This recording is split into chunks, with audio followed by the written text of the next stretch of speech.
semua. Atau kita coba ke materi berikutnya.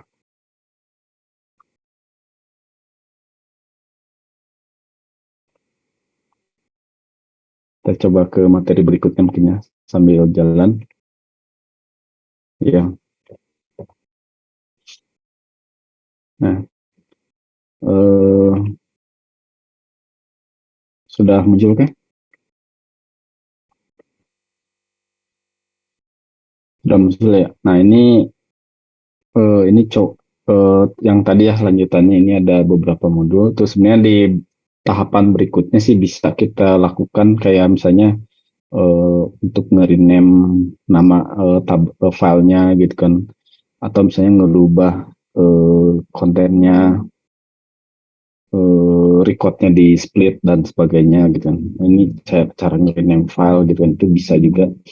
Cuman kita akan skip itu. Nah ini sebentar. Oh,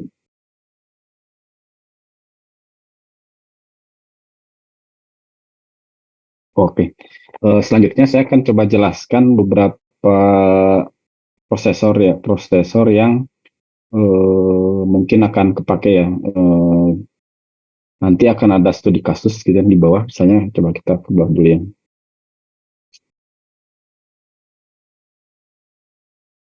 Studi kasus yang pernah sekilas dijelaskan di kemarin sih. Nah ini nih. Kita coba akan bangun proses ETL gitu dengan NIFI. Eh, akan mengekstrak data dari data COVID gitu kan, dari data COVID.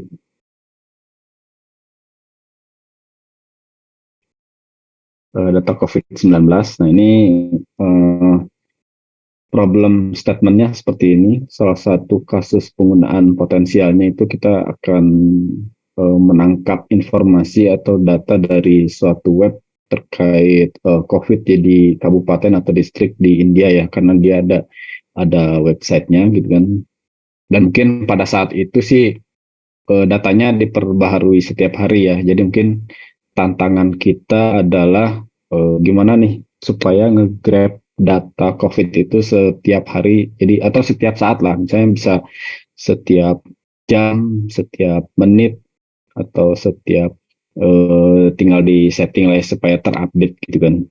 Jadi nanti tampilan datanya kan bisa dikonsumsi sama publik gitu kan, buat ke departemen kesehatan, atau misalnya buat ke masyarakat biar kelihatan ke monitor seperti apa sih pergerakan datanya gitu kan. Nah, di web ini juga sebenarnya tujuannya itu untuk ini sih, data-data itu kan buat dikonsumsi buat keputusan gitu kan.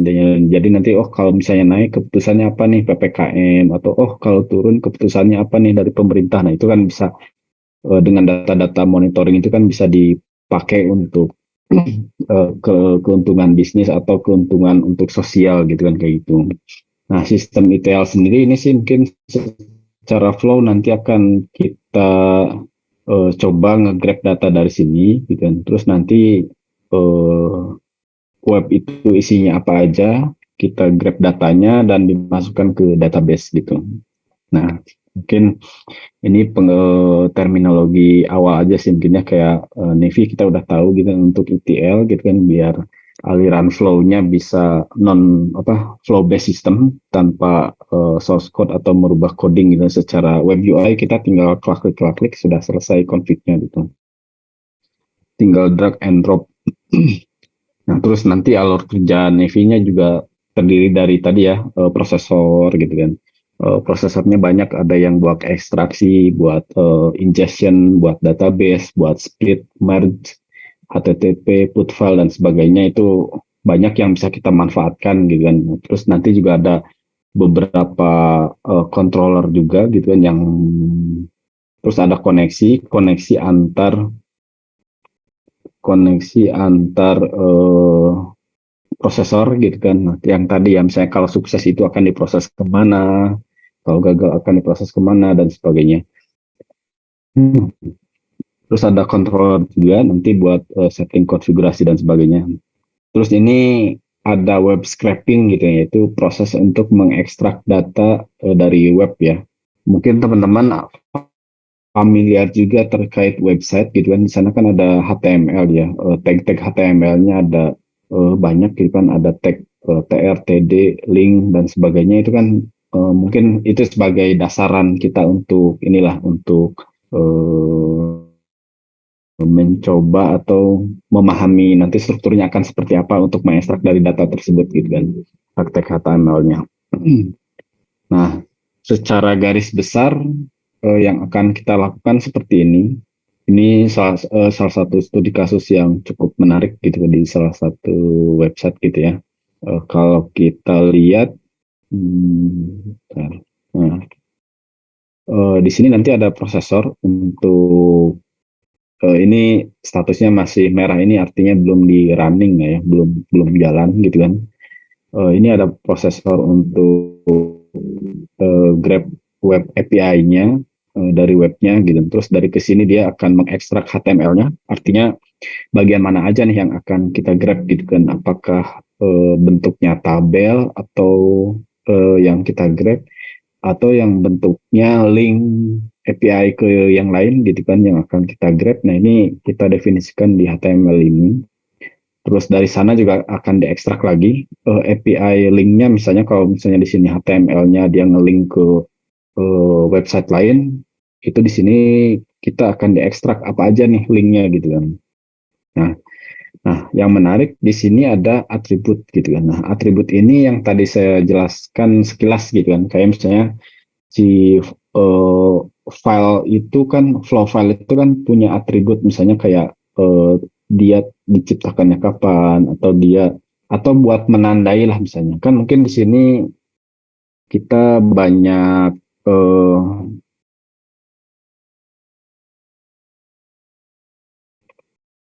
di sini kan mungkin oh ya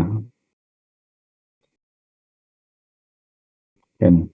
Nah, mungkin kan pada saat diekstrak ini tuh nanti ada beberapa file, misalnya kayak file A gitu kan, atau file 1, file 2, file 3 gitu kan, file 4 dan sebagainya gitu kan. Nanti mungkin di sini akan kita proses itu cuma file 4 aja gitu kan, atau dalam hal ini kita akan mengekstrak cuma file yang di distrik doang gitu kan. Kalau file yang selain distrik dia akan dibuang atau tidak diproses gitu kan, atau bisa aja kita nanti bikin flow yang bercabang. Misalnya di sini, oh ada data distrik flow-nya ke sini gitu kan. Oh ada data misalnya state, misal ada data state, kita bikin flow lagi nih ke sini misalnya, ya kita bikin flow lagi di sini gitu. Atau ada data apa ya, misalnya state, district, country misalnya, itu flow-nya beda lagi boleh juga gitu kan. Cuman ini untuk menunjukkan aja nanti teman-teman tahu fungsi root on atribut itu seperti apa gitu kan. Nah, untuk studi kasus ini kita akan memfilter data districtnya aja gitu kan. Atau sebelum ke sana kita coba buka websitenya dulu ya.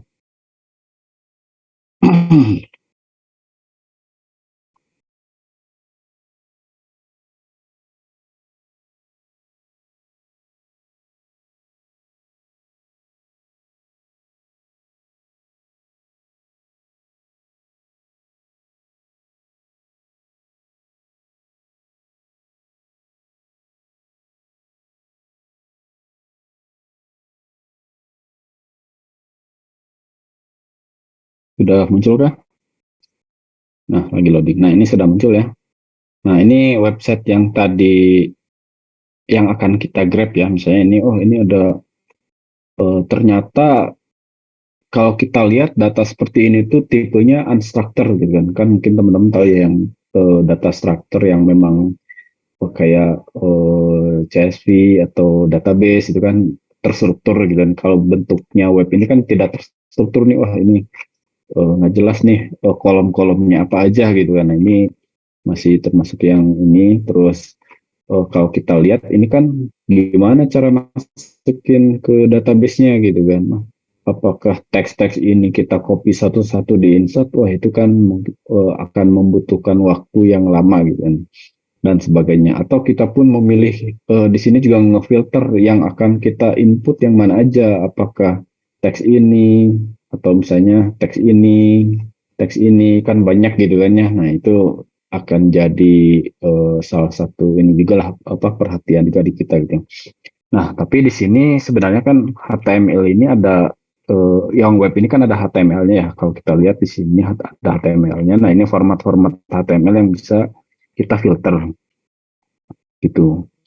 Nah, ini kan bisa ada TRT, DT, body, table. Ini kan bisa juga kita ekstrak cuma tabelnya aja gitu. Itu juga bisa gitu kan. Tapi mungkin itu agak rumit lah. Dan kebetulan di sini sebenarnya API-nya ada nih. Jadi yang teks-teks ini akan kita bersihkan, nggak akan kita masukkan ke database. Tapi ini aja nih yang hasilnya nih, yang CSV ini yang akan kita input gitu kan. Nah, ini ada deskripsinya gitu kan. Eh, datanya apa aja sih gitu ya. Nah, ini ada penjelasannya. Ada data case time series gitu kan. Kalau kita lihat mungkin ini boleh juga sih kalau teman-teman mau lihat gitu kan. So, contoh case time seriesnya. Ntar saya coba full screen dulu. Nah, case time saya nah case time series itu kayak gini sih. Misalnya ini format datanya CSV nih, comma separated value. Jadi ada tanggal, ada date DMD, daily confirm artinya hariannya berapa angkanya gitu, terus totalnya berapa, daily dan sebagainya. Ini kan format CSV yang bisa kita langsung mudah dimappingkan untuk diinsertkan ke database gitu ya. Nah, ternyata di sini pun API-nya banyak, ada case time series, state, district gitu. Ini kan yang akan kita insert data ke database yang mana aja gitu kan. Oh, ternyata cuma distrik aja, berarti kita akan buang semuanya nih gitu ya. Atau misalnya kayak tadi kita coba pakai root on attribute, teman-teman bisa juga untuk state ini akan diproses di Oracle, misalnya untuk distrik ini akan diproses pakai flow yang lain, misalnya ke MySQL dan sebagainya. Itu juga memungkinkan juga di Navy itu gitu, karena prosesornya udah ada. Jadi ini sebenarnya, nah mungkin ini juga bisa jadi salah satu, tapi nanti mungkin diskusi lagi sama pembimbing ya. Siapa tahu teman-teman tertarik juga untuk melakukan analisa data streaming kayak gini, misalnya kayak dari Twitter gitu. Misalnya dari Twitter tuh ada tren apa sih yang sekarang gitu. Nah, itu mungkin bisa di grab juga tuh data Twitter, terus misalnya nanti diinputkan ke database, terus nanti kita analisa trennya seperti apa gitu. Terus yang lagi sekarang yang lagi hits minggu ini apa, terus bulan lalu apa di Indonesia, di luar negeri dan sebagainya, kan itu bisa diolah juga. Manfaatnya untuk apa ya? Itu bisa manfaat komersil dan non komersil juga gitu kan. Kalau misalnya sekarang yang lagi hit itu Coldplay konser misalnya, itu mungkin teman-teman bisa jadi buat promo merchandise atau buat jualan merchandise ke spesifik target dan sebagainya, itu kan bisa dikomersilkan gitu kan. Cara bisnisnya seperti itu. Tapi secara konsep ya ini toolsnya sudah ada gitu kan. Mungkin bayangan untuk pengembangannya teman-teman bisa dilakukan lebih luas gitu, bukan hanya ini aja. Tapi kasus yang sekarang kita coba yang mengekstrak data distrik ini. Kita back ke slide-nya. Nah, ini.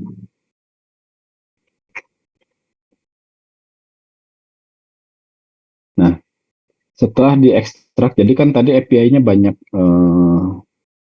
Kita akan coba buang yang API yang lain gitu, yang lain API-nya nggak usah lah gitu kan. Ini yang kita ambil yang distrik aja gitu kan. Nah, dari distrik pun dia ternyata ada API-nya gitu kan. Ada coba kita back ke sini. Nah, yang distrik pun ternyata ada API-nya, yaitu ini nih. Ternyata yang diambil diinsert ke database itu bukan web ini, tapi API yang ini gitu. Coba kita lihat buka ya. Untuk kita buka sendiri dulu. Nah, apa sih isinya distrik itu? Ternyata adalah data ini, data-data COVID sesuai dengan distriknya, state-nya di mana, distriknya apa, yang confirm berapa. Nah, ini yang akan kita proses ke depannya gitu. Ternyata setelah kita simpulkan, Pak, ngapain ribet-ribet baca website India ini dulu ya? Ini sebagai demonstrasi aja teman-teman, nanti bisa aja sih langsung kita ngeproses dari CSV ini gitu. Itu mungkin kan kalau kita sudah tahu ya. Tapi ini dari studi kasus ini kita pengen mendemonstrasikan kalau kita mulainya dari web depannya dulu gitu. Dari web depannya kita spesifik API-nya apa, API ini dibuka, oh bentuk CSV atau di-download ya nantinya. API ini di-download, setelah di-download baru diinsertkan ke database gitu. Setelah di database bisa kita olah. Nah, setelah di-download datanya, apalagi, oh headernya kita rubah, kita akan mappingkan dengan eh, kolom-kolom yang ada di database misalnya kayak gitu. Terus selanjutnya akan dibikinkan query-nya, terus di-convert ke JSON-nya ke SQL, terus baru di-inputkan ke database. Nah, perlu di catat juga di sini kan sebenarnya eh, di studi kasus ini kita lihat kalau inputnya itu adalah ke database Hive ya. Padahal sebenarnya ini database kan bisa banyak ya, bisa kita ke MySQL, Maria, Oracle itu kita bisa ganti juga, tinggal kita ubah dari sisi variabel koneksi atau konfigurasinya gitu. Kayak gitu. Nah, dari sini sih banyak tadi ya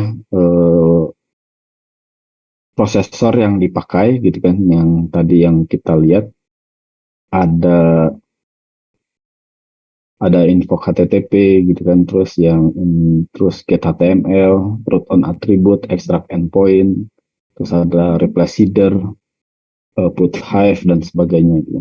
Terus log attribute. Nah, ini kita coba bahas satu-satu prosesornya lah ya. Nah, yang pertama itu kita bikin yang get HTML ya. Get HTML dokumen ini buat ngebaca si webnya. Sebenarnya ini HTTP metodenya bisa banyak ya. Yang kita punya adalah websitenya. Websitenya kita isi di remote URL ini.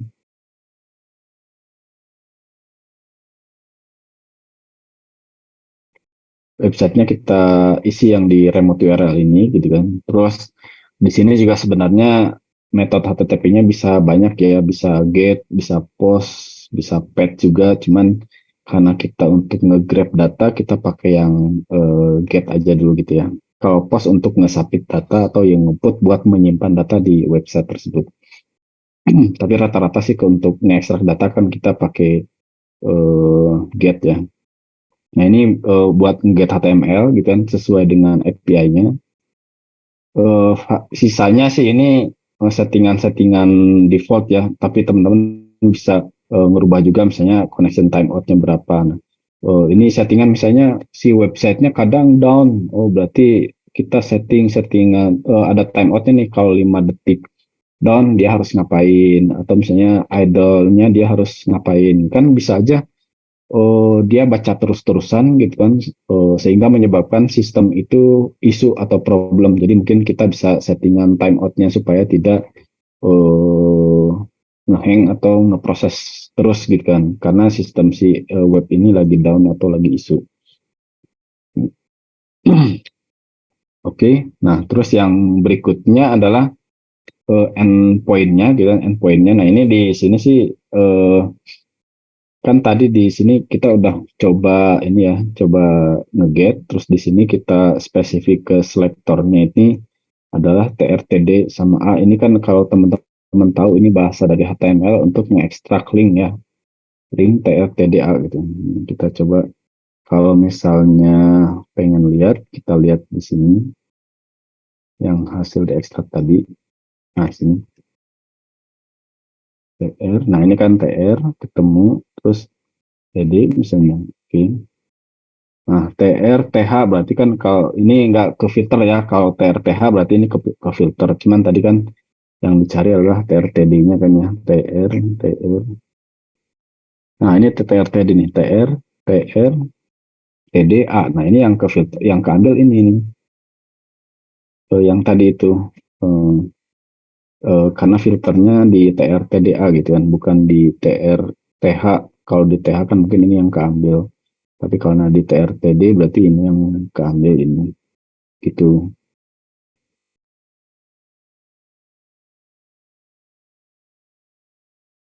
Terus sisanya setelah itu ini konfigurasi dasar gitu kan. Dan kita lihat di sini kita ambil data URL, nambahin data. Kan kalau di flow file itu ada konten, ada data ya, data. Kita tambahin variabel data URL untuk nge-grab URL-nya itu gitu kan. Coba bentar. Nah, ini yang data URL. Terus berikutnya untuk nge-routing strateginya nih. Atau yang tadi misalnya ketika kita belok atau kita ambil yang memang dibutuhkan saja gitu kan. Nah, di sini kita tambahin di sini kita tambahin dulu properti namanya distrik atau variabel lah, variabel atau properti namanya distrik gitu kan. eh Isinya adalah semua link yang ada keyword district s.csv gitu kan. Kalau kita lihat di sini, berarti kan tinggal di ini ya, district.csv. Nah, ini kan sebenarnya yang akan diambil ini kan link ini aja gitu ya. Yang lainnya nggak ada. Oke. Yang westdaily.csv ini akan di routing ke tempat lain.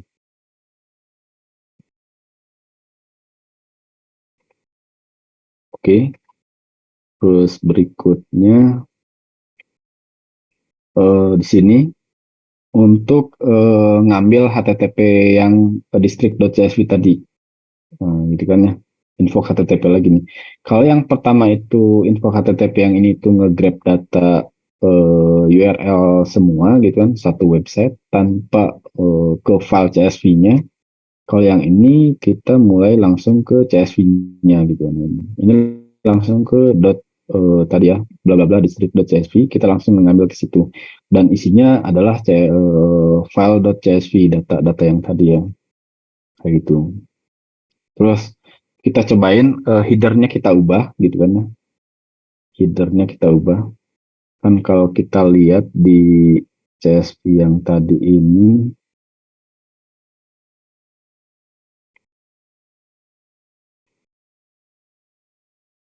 nah kalau lihat kan di header ini eh, namanya ada apa? Date, state, district. Nah ini kita coba ubah headernya aja gitu. Konten yang sisanya di nggak usah diubah. Nah ini kita bisa pakai nyobain pakai replace header itu. Di sini ada kita lihat ada date-nya akan diubah jadi recorded date, state-nya akan jadi state, district ada akan jadi district, kayak gitu tinggal diubah aja gitu kan. Kayak gitu.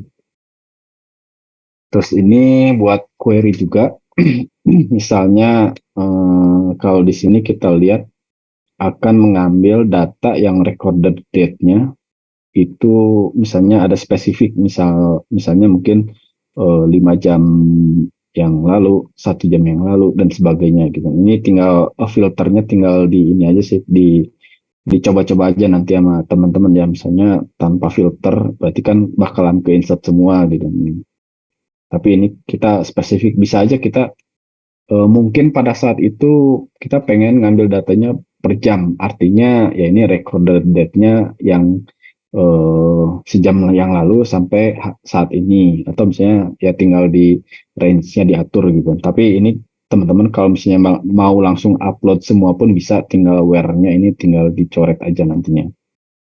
Nah, sebelum kan tadi udah CSV ya, sebelum input ke database kita perlu koneksi dulu nih, merubah koneksi koneksi ke database. Nah ini kita butuh JDBC connection pool. Bisa kita manfaatkan DBCP connection pool di prosesor atau di controllernya gitu kan, di settingnya. Kita lihat ke sini. Nah, ini sebenarnya settingannya bisa isi ada URL, database name, ini configurable yang paling penting mungkin di URL ini sama di sini. Nah, ini salah satu contohnya. Karena saya database-nya di lokal, jadi kita simpennya di URL-nya di JDBC MySQL localhost 3306, terus nama database atau skema ya, skemanya. Atau kalau misalnya ada ini URL database-nya ada IP-nya nih, misalnya 10 titik 2 titik 1.48 misalnya. Ini bisa juga sih, tapi ini dipastikan aja eh, database-nya ada running di sini gitu. Cuman karena database-nya ini ada di laptop saya ya, ini kita setting di localhost tergantung teman-temannya ada di mana gitu. Dan teman-teman harus pastikan juga portnya di running di angka berapa gitu. Kalau dalam hal ini kita runningnya di angka 3306 jadi gitu. Terus yang selanjutnya ini kita butuh database driver class name. Nah, ini tergantung driver class yang dipakai. Kalau MySQL mungkin ini com.mysql jadi base driver. Kalau yang Oracle mungkin beda lagi, yang lain gitu kan. Selain itu juga mungkin database drivernya harus kita simpan di spesifik folder di mana gitu. Ini tergantung drivernya yang dipakai apa. Untuk Oracle, MySQL, Postgre tentunya beda-beda ya drivernya. Dan class name-nya juga ini mungkin beda-beda juga gitu. Nanti akan coba bentar ya. Kita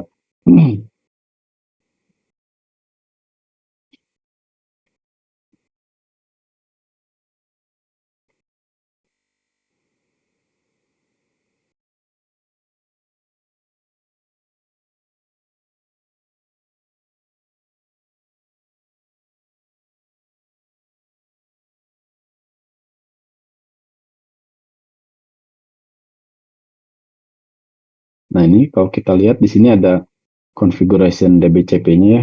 Teman-teman nanti tinggal tambahin aja di sini DBC connection pool ini ada muncul nih. Oke. Ini yang sudah kita config. Di sini ada URL database-nya. Nah, ini mungkin nanti tinggal diisi localhost atau IP gitu kan. Tinggal portnya berapa. Nanti DWH demo ini nama skema atau database-nya. Terus nanti ini diisi driver class name-nya. Terus ini filenya ya. Kalau dalam hal ini, kalau saya buka, nah, saya nyimpan database ininya di sini. Nah, nyimpan driver location-nya ada di sini, yaitu yang ini nih, nah konektor ini.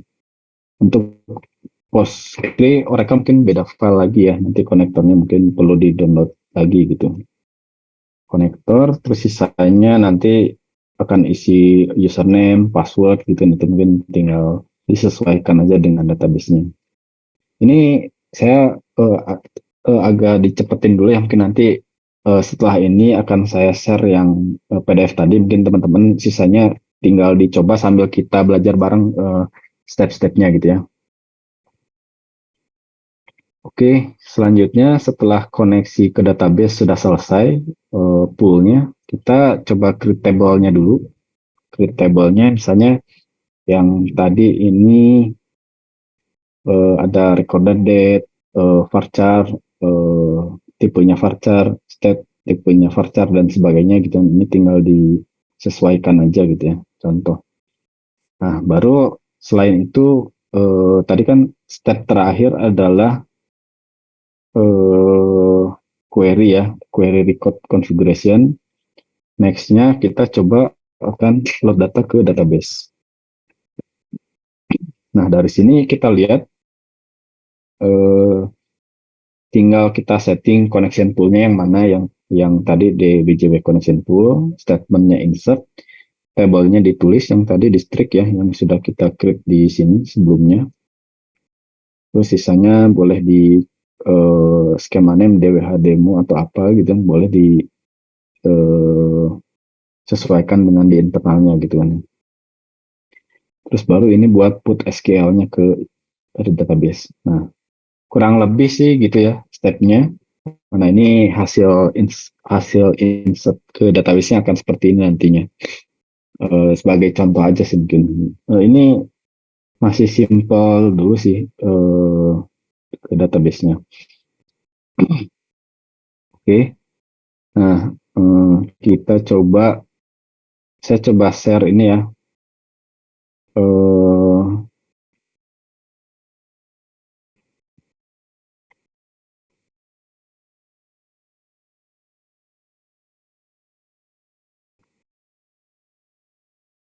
nah, ini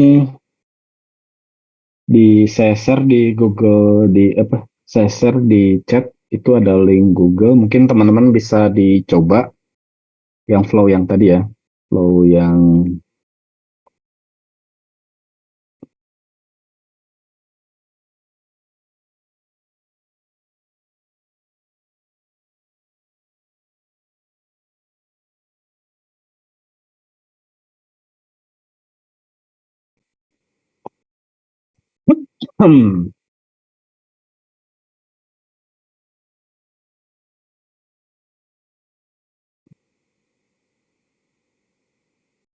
Oke, ini.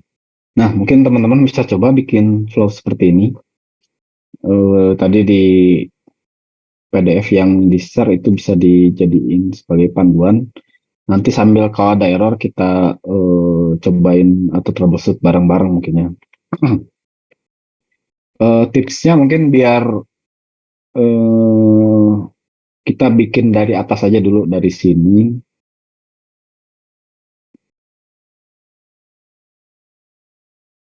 Nah, kita bikin dari atas dulu dari sini misal di nomor satu info HTTP kita bikin modul ini dulu gitu kan.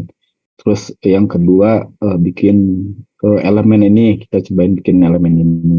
Tapi mungkin untuk mempermudah troubleshoot teman-teman bisa aja yang modul kedua ini tuh jangan dulu dinyalain gitu kan. Nanti teman-teman nyalain aja dulu yang ini biar kelihatan responnya seperti apa gitu. Di sini ada output responnya, bisa aja sukses atau gagal gitu kan. Kalau gagal mungkin berarti websitenya bisa terjadi problem atau misalnya ada salah konfig dan sebagainya gitu kan. Nah, kalau misalnya oh ternyata udah isinya udah valid nih di sini, bisa kita nyalain proses yang ini gitu kan untuk di proses berikutnya. Nah, kurang lebih. Tapi yang ini jangan dulu dinyalain gitu kan. Biar kita lihat dulu proses ini seperti apa nih hasilnya gitu. Itu kita bisa buat track satu persatu lah gitu kan kayak gitu. Eh, saya coba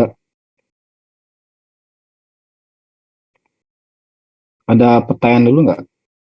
Atau sambil jalan mungkin? Atau masih ada seputar error yang instalasi ya mungkin?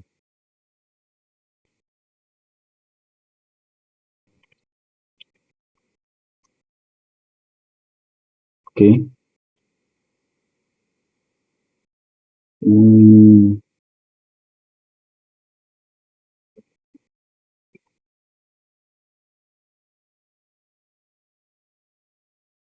hmm,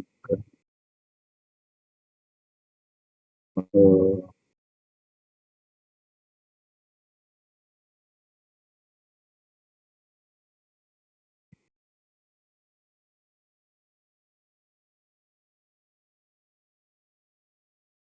nah, ini saya coba terangin sedikit ya yang tadi biar teman-teman mudah nge-tracknya. Nah, ini kalau sudah jadi seperti ini, kita state-nya di stopin aja dulu. Oh ya. Kalau sudah jadi semua ini, kita state-nya di stopin aja dulu di yang merah gitu, biar di track pelan-pelan lah.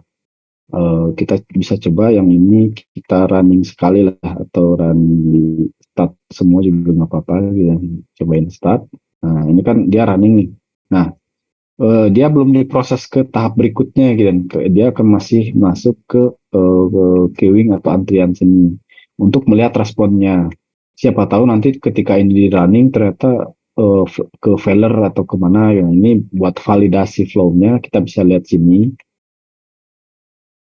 Oh, ini udah keproses nih gitu kan. Nah, ini bisa kita lihat satu-satu gitu ya. oh ini apa nih hasilnya, oh ternyata hasilnya ini, ya udah kita bisa ke proses berikutnya. Oke lah, kalau sudah selesai misalnya kita bisa cobain yang ini kan, get HTML gitu nih. Nah, ini kita lihat kalau di sini belum mulai ke proses si eh, masih diproses lah, ini threadnya masih running, masih di satu. Nah ini sudah mulai ke proses, sudah ada mulai ada antrian ya, kita bisa lihat sini untuk nge-track hasilnya. Nah sini inputnya apa gitu. Nah ini ternyata kalau yang kedua, kalau yang tadi kan HTML-nya full ya, HTML-nya full. Kalau yang sini itu ternyata cuma link-linknya aja nih. Kenapa linknya aja? Karena di sini kan tadi ada filter ya, filter yaitu ini nih TRTDA ini. Nah ini kita cuma CSS yang di select itu cuma link yang ada ini aja gitu. Udah berarti ini udah ngefilter linknya sudah valid gitu kan ya. Terus ini jangan dulu di running kalau misalnya buat uh, ngetrack yang tadi ya. Terus kita bisa kalau misalnya oh ini ternyata udah ada yang masuk nih, udah sukses gitu kan. Kalau misalnya invalid HTML sih dia bisa dilemparnya ke sini kayak gitu. Coba kita start lagi misalnya. Nah, nah ini wah udah langsung ke proses nih. Kita bisa buka lagi. Nah ini ekstrak teks itu tadi apa ya isinya? Coba bentar.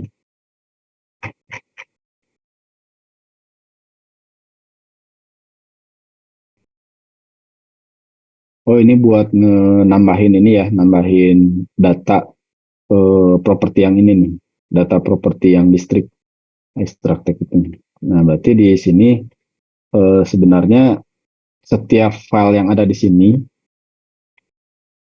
itu udah ada ininya, udah ada atribut distriknya gitu kan.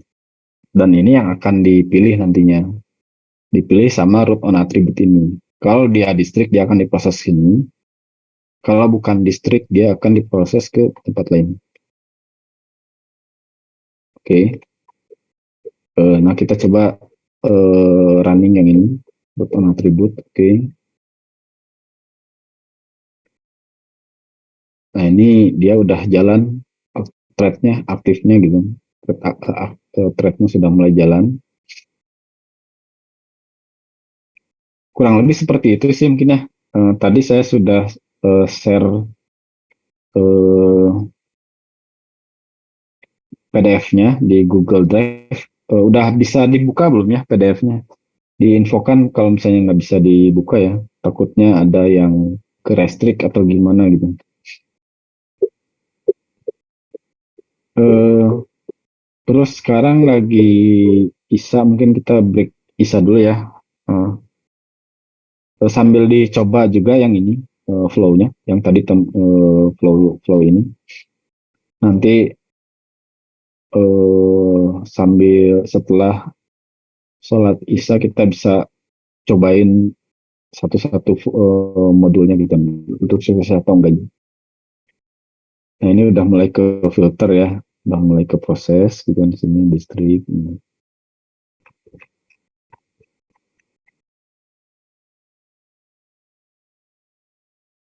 Oke kita uh, ini kan distrik.csv ya. Kita break dulu, Isa dulu ya, 10 sampai 15 menit. Silakan dicoba dulu dan diinfokan kalau misalnya ada yang nggak bisa akses ke Google Drive-nya ya. Izin break dulu ya sebentar ya.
Halo, halo, Assalamualaikum. Sudah kembali?